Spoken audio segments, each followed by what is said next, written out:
Yes, welcome to all 9th class students. I am Mister Umaditya Sharma और आज की class में हम एक्सरसाइज 2.4 कंटिन्यू कर रहे हैं और एक्सरसाइज 2.4 में पहले हम क्वेश्चन नंबर फर्स्ट और सेकंड कंप्लीट कर चुके हैं। आज नेक्स्ट क्वेश्चन नंबर 3 स्टार्ट करते हैं। क्वेश्चन नंबर 3 में जो हमें क्वेश्चन में बोला गया है फाइंड द वैल्यू ऑफ के, इट मीन्स हमें के की वैल्यू फाइंड करनी है। फाइंड द वैल्यू ऑफ के if x minus 1 is a factor of px, it is given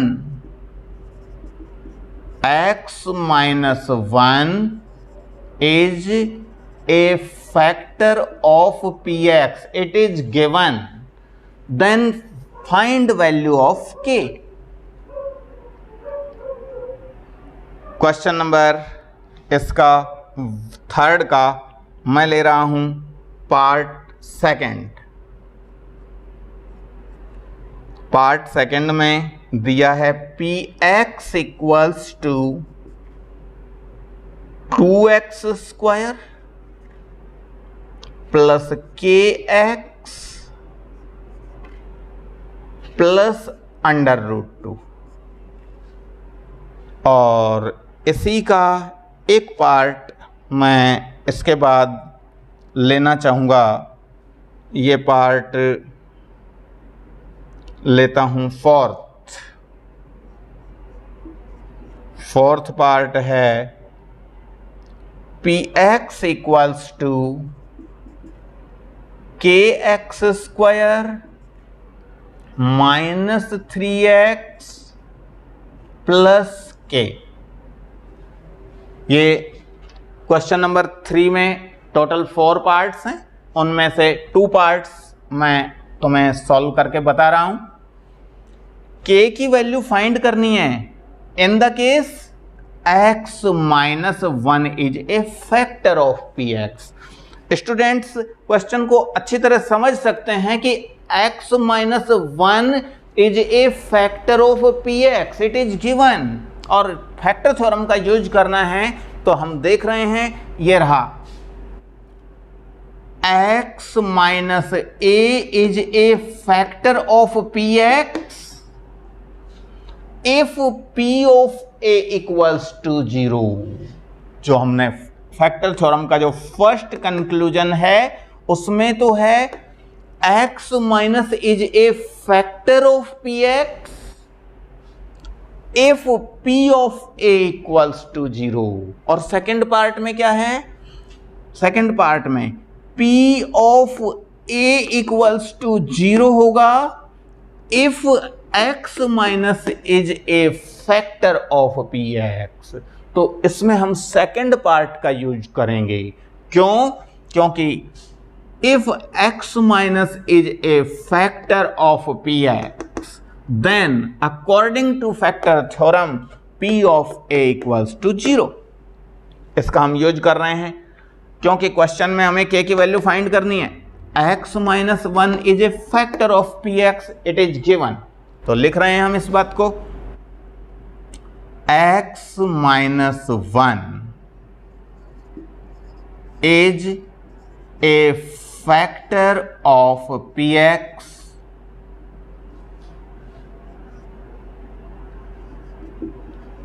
it is given। x minus 1 is a factor of px means ये वाला जो हम यूज कर रहे हैं if x minus a is a factor of px then p of a equals to 0। x minus 1 is a factor of px then by factor theorem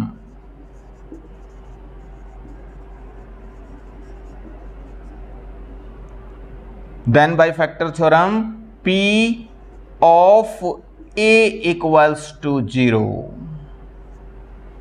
p of a equals to 0 but a की value क्या होगी यहां पर, x minus 1 से जब a की value हम देखेंगे तो x minus 1 equal to 0 means x equals to 1, x equals to 1। तो x इक्वल्स टू 1 को ही हम कहते हैं a इक्वल्स टू 1। तो यहां पर a की वैल्यू हमारी 1 होगी, p of a equals to 0 और p ऑफ 1 इक्वल्स टू 0। अब p of 1 equals to 0, p x की जगह पे 1, x की जगह पे 1 पुट कर देंगे तो p ऑफ 1। अब x की जगह इसमें 1 पुट करते हैं, 2 इंटू x की जगह 1, ऊपर square as it is, plus k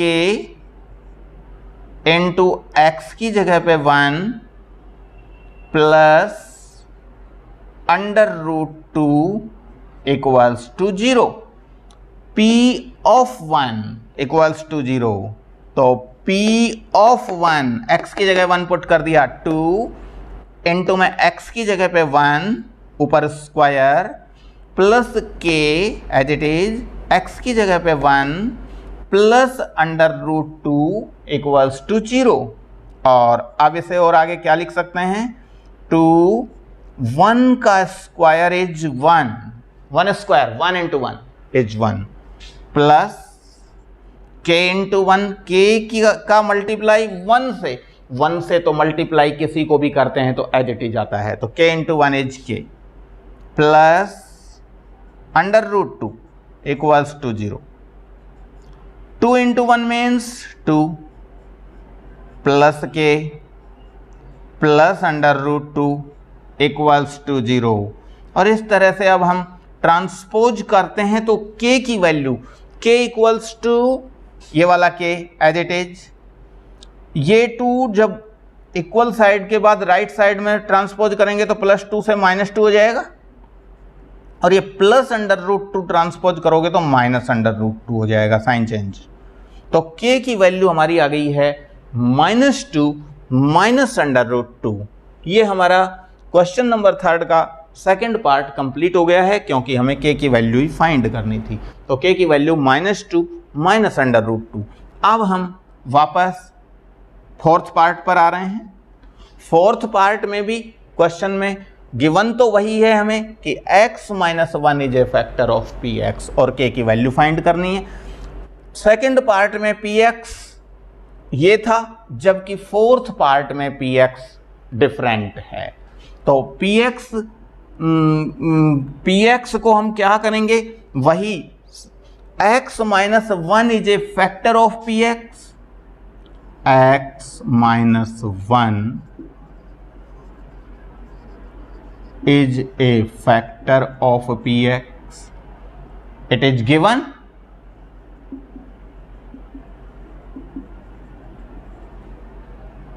Same, x minus 1 is a factor of px. It is given in the question. Then by factor theorem,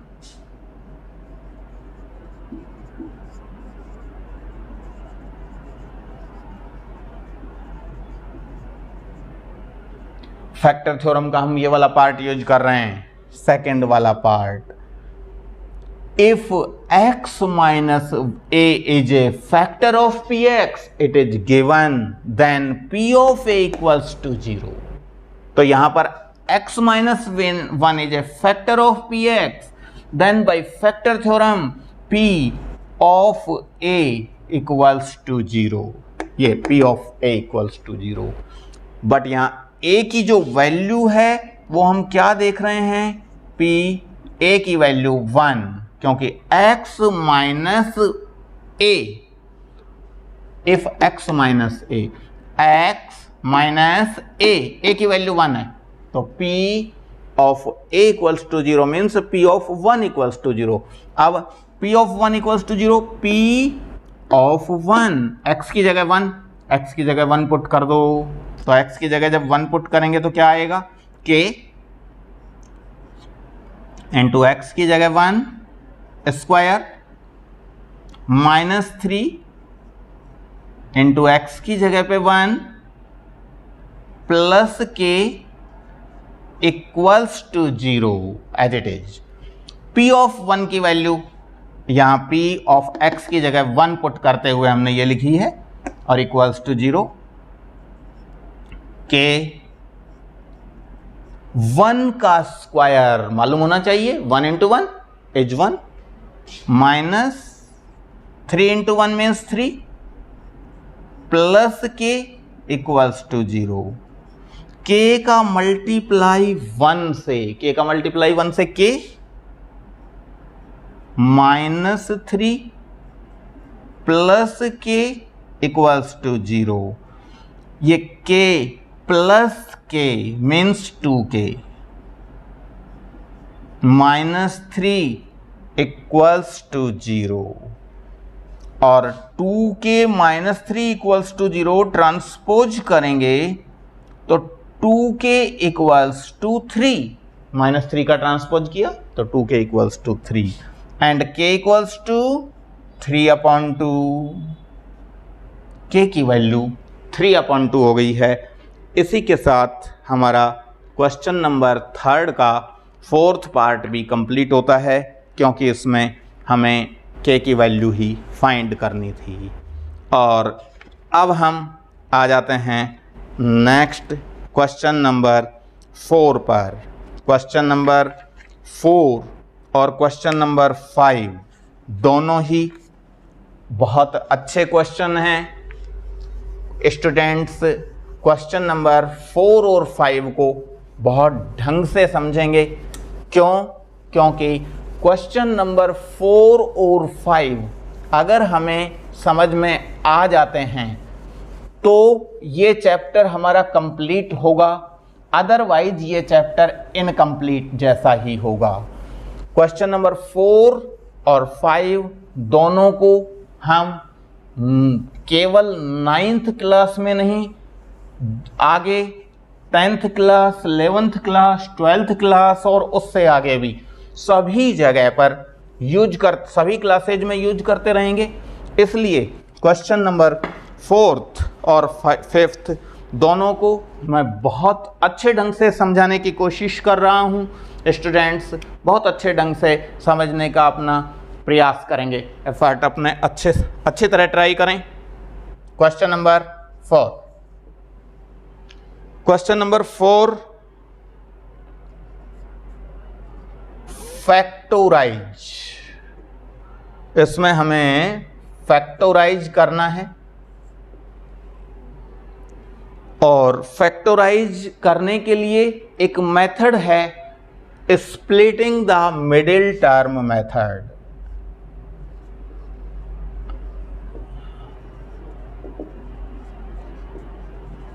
splitting the middle term method. Splitting the middle term method को हम इसमें use करने जा रहे हैं और इस splitting the middle term method का यूज कैसे होगा इस चीज़ को मैं यहाँ पर बहुत ही अच्छे ढंग से स्टूडेंट्स को समझाने की कोशिश करता हूँ और स्टूडेंट्स भी सिंसियरली थोड़ा ध्यान रखेंगे, क्योंकि जैसा मैंने बताया है कि ये वाले फैक्टराइजेशन जो हैं इम्पॉर्टेंट हैं। हाँ, तो splitting the middle term method question number 4 का फर्स्ट पार्ट मैं स्टार्ट कर रहा हूँ। 12x² माइनस 7x प्लस 1, इसको फैक्टराइज करना है। अपना ये क्वेश्चन नंबर 4 का जो फर्स्ट पार्ट है, इसको अब फैक्टराइज करने का मेथड क्या है उसे ठीक ढंग से हम सीख रहे हैं। सबसे पहले हमें ये पता होना चाहिए कि ये जो फैक्टराइजेशन हम कर रहे हैं ये एक क्वाड्रेटिक पॉलिनॉमियल है और क्वाड्रेटिक पॉलिनॉमियल की जो फॉर्म होती है, क्वाड्रेटिक पॉलिनॉमियल की फॉर्म क्या हुआ करती है? क्वाड्रेटिक पॉलिनॉमियल की फॉर्म होती है ax² plus bx plus c form. हम यहाँ पर अभी क्वाड्रेटिक पॉलिनोमियल को फैक्टराइज करना सीख रहे हैं। तो ax² plus bx plus c form है ये। और यहाँ पर अब हम a की वैल्यू देखते हैं। ax² मीन्स a की वैल्यू हुई हमारे पास 12। जो मैं उस साइड में अभी बता रहा हूं ये रफ वर्क है। रफ वर्क जितना अच्छा क्लियर होगा उतना क्वेश्चन को सॉल्व करने का मेथड तुम्हारा क्लियर होगा। हाँ, तो a की वैल्यू 12 है और ax² के बाद प्लस bx ये टर्म है, तो b की वैल्यू -7 होगी यहां पर, और c की वैल्यू 1 है। स्टूडेंट्स को बहुत क्लियर समझ में आ जाना चाहिए कि a की वैल्यू 12, b की वैल्यू -7 और c की वैल्यू 1। कैसे? x² का जो कॉफिशिएंट होता है उसे a कहते हैं, तो यहां पर x² का कॉफिशिएंट a हुआ, a की वैल्यू 12, a = 12 प्लस आगे bx मीन्स x का जो कॉफिशिएंट होता है उसे b कहते हैं, तो x का कॉफिशिएंट x के साथ जो लिखा है वो -7 है, इट मीन्स b की वैल्यू -7 हुई।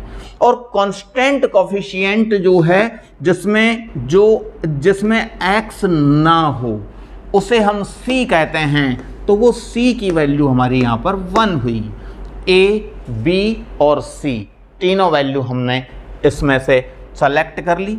और अब हमें क्या करना होगा, पहले a और c की वैल्यू जो है उनका मल्टीप्लाई करो, a × c, a और c की वैल्यू का मल्टीप्लाई करो। a और c की वैल्यू क्या है, एक तो 12, a की वैल्यू मल्टीप्लाई c की वैल्यू 1, 12 × 1 मीन्स 12।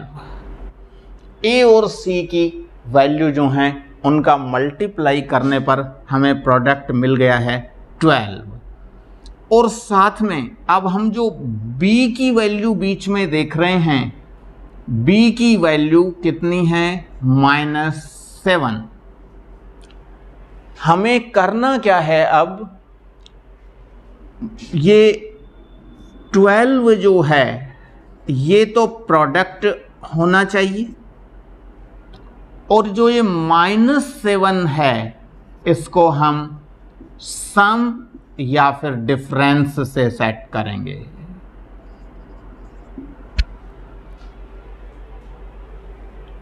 a और c दोनों का मल्टीप्लाई करने पर हमें मिला 12 के अब हम इस तरह के फैक्टर्स करेंगे जिनका प्रोडक्ट तो 12 हो लेकिन सम और डिफरेंस b के इक्वल हो, b मीन्स -7। इस काम को मैं करके बताता हूं। 12 के फैक्टर्स क्या क्या हो सकते हैं, 12 के फैक्टर्स 1 × 12, 2 × 6, 3 × 4। 12 जो है उसके फैक्टर्स देखेंगे तो 1 × 12, 1 से 1 × 12, क्योंकि 1 × 12 इज 12, प्रोडक्ट आ गया 12। 2 × 6, 2 से अगर 12 का फैक्टर देखते हैं तो 2 × 6, 2 × 6 मीन्स 2 6 या 12, तो ये भी वापस प्रोडक्ट आ गया है 12। 3 से देखते हैं तो 3 4 या 12, 3 और 4 हो गए फैक्टर्स। इस तरह से प्रोडक्ट तो हम देखते हैं इन तीनों ही केसेज में 12 आ गया है, बट प्रोडक्ट के साथ साथ सम डिफरेंस और चेक करें -7। अब सम डिफरेंस 1 और 12 का सम देखते हैं तो 13 हुआ, और डिफरेंस देखते हैं तो 11 हुआ। 12 और 1 का डिफरेंस 12 - 1 11 हुआ। इट मीन्स 1 और 12 का सम करके देखा तो 13 आया, सम हमें चाहिए -7 नहीं आया, और डिफरेंस करके देखा तो 11 आया। इट मीन्स ये 1 इंटू 12 हमारे जो फैक्टर्स थे ये काम नहीं आएंगे। अब आते हैं 2 और 6 पर। 2 और 6 का सम देखते हैं। सम आया है 8, 2 प्लस 6 8, जबकि यहां सम हमें तो -7 चाहिए, इसलिए हमारे काम का नहीं होगा। 2 और 6 का डिफरेंस देखते हैं। 6 माइनस 2, 6 माइनस 2 इज 4।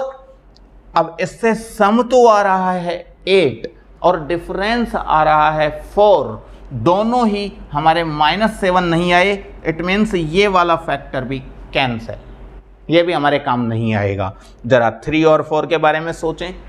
3 और 4 का सम हो गया है 7, जो हमें मिल रहा है, क्योंकि सम 7 और डिफरेंस मतलब सम या फिर डिफरेंस 7 बनना चाहिए। यहां पर 3 और 4 से सम करने पर 7 बन जाएगा। बट एक चीज और देखना है, सम 7 नहीं -7। अब -7 सम कैसे आएगा, उसके लिए इनके साइन हमको एडजस्ट करने होंगे। साइन कैसे एडजस्ट करेंगे? अगर 3 और 4 पर जरा सोचें स्टूडेंट्स, हमने -3 और -4 साइन रख दिया, -3 और -4, तो -3 और -4 का सम तो हो जाएगा -7 और साथ में प्रोडक्ट हो जाएगा 12। -3 और -4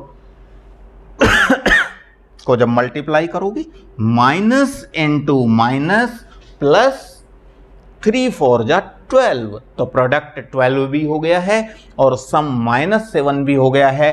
तो हमारे ये वाले फैक्टर्स सेलेक्ट हो गए हैं। वापस एक बार ठीक ढंग से समझें, क्योंकि ये जो मैंने बताया है ये रफ वर्क है, और ये रफ वर्क 2-3 क्वेश्चंस में ढंग से समझ में अगर आ गया तो हमारे बाकी टोटल क्वेश्चन हो जाएंगे। इसलिए मैं इसको वापस से एक बार रिपीट कर रहा हूं। a की वैल्यू 12, b की वैल्यू -7, c की वैल्यू 1। हर क्वेश्चन में a और c की वैल्यू को मल्टीप्लाई करो। a की वैल्यू 12 और c की वैल्यू 1, 12 इंटू 1 इज 12। साथ में b की वैल्यू जो बीच में है वो -7। अब हमें करना क्या है, प्रोडक्ट तो होना चाहिए 12 के इक्वल और सम डिफरेंस होना चाहिए -7 के इक्वल। इस तरह के हमको फैक्टर्स करने हैं। अब ये फैक्टर्स कैसे होंगे? 12 के लिए 12 के फैक्टर्स क्या क्या हो सकते हैं, जरा उनकी पॉसिबिलिटी सोच लें। तो 12 के लिए 1 इंटू 12, 1 इंटू 12 इज 12, 2 इंटू 6, 2 6 जा 12, 3 4 जा 12। 12 के जो पॉसिबल फैक्टर्स हैं वो यही हो सकते हैं और कुछ नहीं इनके अलावा। 3 4 जा 12 को आगे चाहें तो 4 3 जा 12 लिख सकते हैं, लेकिन वो सेम है, 3 4 कह दें या 4 3 कह दें। जैसे 2 6 जा 12 था, उसी तरह से 6 2 जा 12, 6 2 कहें या 2 6 कहें, सेम है, इसलिए उनको रिपीट नहीं कर रहे हैं। कुल मिलाकर 12 जो प्रोडक्ट हैं वो इन फैक्टर्स का ही होगा। अब हम जरा सम डिफरेंस को और चेक करेंगे। 1 और 12 अगर हम फैक्टर्स लेते हैं तो इनका सम हो रहा है 13, लेकिन हमें सम चाहिए -7। डिफरेंस 1 और 12 का देखें, डिफरेंस सब्ट्रैक्ट करके देख लो, 12 में से 1 सब्ट्रैक्ट किया तो 11, हमारे को 11 नहीं, हमें चाहिए -7। इट मीन्स 1 इंटू 12 फैक्टर हमारे लिए कोई काम के नहीं होंगे, इसको छोड़ दिया जाए, नेग्लेक्ट। अच्छा, फिर आते हैं 2 इंटू 6 पर। 2 और 6 का सम 8 हो रहा है, हमारे को चाहिए -7, तो अपने काम का नहीं रहा। 2 और 6 का अगर डिफरेंस देखते हैं तो 4 हुआ। 2 और 6 का डिफरेंस 6 माइनस 2 4। हमें डिफरेंस और सम -7 चाहिए, जो कि 2 और 6 से नहीं आ रहा है। ना तो 2 और 6 से सम आ रहा है -7 और ना डिफरेंस आ रहा है -7। इट मीन्स ये वाले फैक्टर्स भी हमारे लिए कोई काम के नहीं हैं, इनको भी छोड़ दिया जाएगा। अब आते हैं 3 और 4 पर। 3 और 4 को देख रहे हैं। 3 और 4 का सम हो गया है 7, वो आ गया 7। साथ में डिफरेंस को अब चेक करने की जरूरत ही नहीं रही है, क्योंकि हमारे को सम मिल गया है 7। तो अब 3 और 4 का 7 सम आ गया है, इसलिए ये वाले जो फैक्टर्स हैं ये ठीक हो सकते हैं, लेकिन -7 चाहिए सम। साइन को और एडजस्ट करना होगा, और साइन को एडजस्ट करने के लिए अगर हम -3 और -4 साइन ले लें, 3 के साथ भी माइनस साइन और 4 के साथ भी माइनस साइन ले लें, तो हम देखते हैं -3 -4 -7 तो हो गया है इनका सम, और साथ में -3 और -4 का प्रोडक्ट देख रहे हो तो माइनस और माइनस का मल्टीप्लाई करोगे तो प्लस। 3 × 4 = 12, तो ये +12 हो गया है। तो इस तरह से हमारे पास ये -3 और -4 जो हैं वो फैक्टर्स सेलेक्ट हो गए हैं। इसी तरह से ये रफ वर्क हमें स्टार्टिंग में कुछ क्वेश्चंस में प्रैक्टिस करनी चाहिए रफ वर्क की। उसके बाद जब हमारे प्रैक्टिस ठीक हो जाएगी तो ये रफ वर्क करने की ज़रूरत नहीं पड़ेगी। हमको क्वेश्चन देखते ही अपने आप समझ में आने लगेगा कि फैक्टर क्या हो सकते हैं। अब क्वेश्चन का सॉल्यूशन ले रहे हैं। ये जो मैंने बताया है ये रफ वर्क है। अब क्वेश्चन का सॉल्यूशन में equals first term as it is लिखेंगे 12x² और ये जो -7x जो देख रहे हैं, तो इसको चाहें तो -7x को हमने, अब ये जो मेथड है splitting the middle term method, middle term के स्प्लिट्स किए जाते हैं इस मेथड में। तो मिडिल टर्म ये है -7x, और ये दोनों जो साइड में जो टर्म्स लिखी हुई हैं ये एज इट इज लिख दी जाएंगी। ये तो 12x², और अब मिडिल टर्म के 2 स्प्लिट्स, वो 2 स्प्लिट्स ये रहे -3 -4। -7x को क्या लिखेंगे? -3x -4x। इस -7x को हमने लिखा यहाँ से, जो इसके स्प्लिट्स तैयार हुए थे -3 -4, तो -7x को लिखा -3x -4x means -7x +1 last में एज इट इज।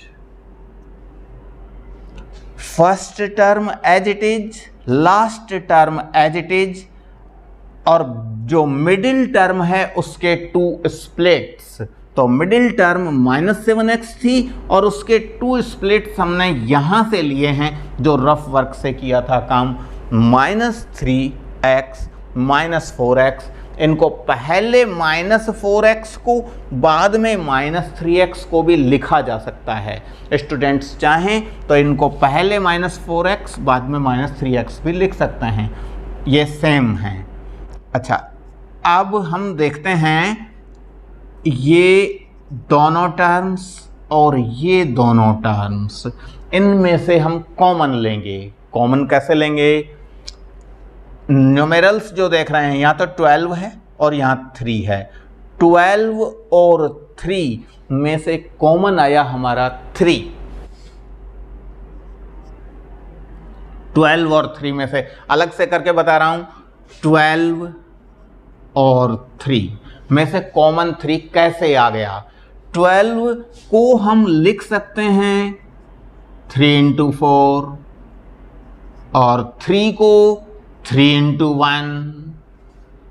अब हम देख रहे हैं 12 और 3 दोनों के जो फैक्टर्स हैं उनमें 3 मौजूद है।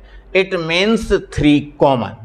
तो यहां से 3 12 और 3 में से तो 3 कॉमन, एक एक्स स्क्वायर है और एक एक्स है। इनमें से कॉमन क्या आएगा? एक्स स्क्वायर और एक्स में से इनमें से कॉमन आएगा एक्स। कैसे? एक्स स्क्वायर और एक्स स्क्वायर का meaning x into x square का मीनिंग एक्स इंटू एक्स, और ये है ही एक्स का मीनिंग एक्स इंटू 1 कह सकते हो। दोनों जगह पर हम देख रहे हैं एक्स एक जैसा दिखाई दे रहा है। जो एक जैसा दिखाई दे उसी को हम कॉमन कहते हैं। तो x कॉमन आ गया। तो 12 और 3 में से तो 3 कॉमन, एक्स स्क्वायर और x में से x कॉमन, 3x कॉमन आ गया। कॉमन को हम क्या करते हैं? पहले तो कॉमन लिख लिया और उसके बाद ब्रैकेट में जो बच गया उसे लिखेंगे। 12x स्क्वायर में से 3x तो हमने कॉमन में लिख दिया है, तो अब क्या बच गया?